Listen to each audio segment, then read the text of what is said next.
Explain the whole concept. ఇప్పుడు నేను almost ఒక 1 year బ్యాక్ ఏదో ట్వీట్స్ పెట్టాను అనే ఎలిగేషన్.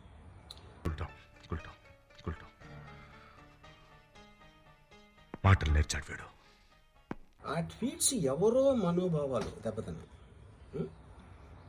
ఇక్కడ విచిత్రం ఏంటంటే 1 year బ్యాక్ పెట్టిన ట్వీట్స్ 4 డిఫరెంట్ ప్లేసెస్లో 4 డిఫరెంట్ జ్యూరిస్డిక్షన్స్లో 4కి ఒకే 3-4 రోజుల వ్యవధిలో వాళ్ళ మనోభావాలు దెబ్బతిన్నాయి. వాళ్ళు ఈ క్యాండిడేట్ మనకు అర్థం కాదు. కంప్లైంట్ ఇవ్వడం, కేసులు పెట్టడం జరిగింది.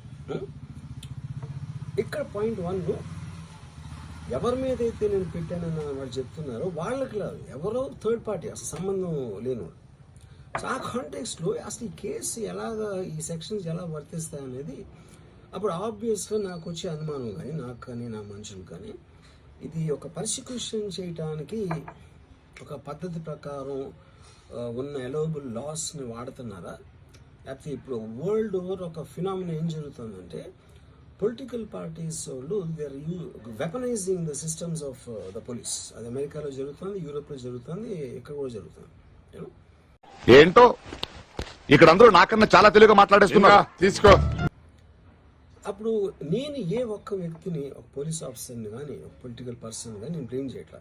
I think it happens in certain ఒక ఏమంటారు దాన్ని, ఒక వే. అది అందరూ కూడా ఎంతో కొంత అది చేయటానికి టెంప్టేషన్ ఉండొచ్చు. But eventually there is the law of the land which will take the final call. So అది that I completely agree, believe in that and I abide by that as a citizen.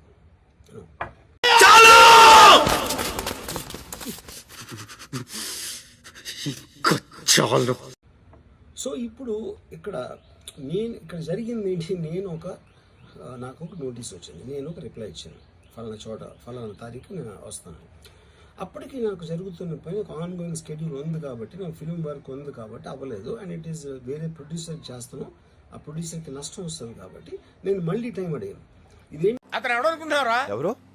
My friend, living legend. ఈ case ఇదేం urgent case అంటే 1 year తర్వాత tweet చూసిన అతనికి 1 weekలో అన్నీ అయిపోవాలనేది ఏమన్నా meaning ఉంటుంది అసలు దానికి?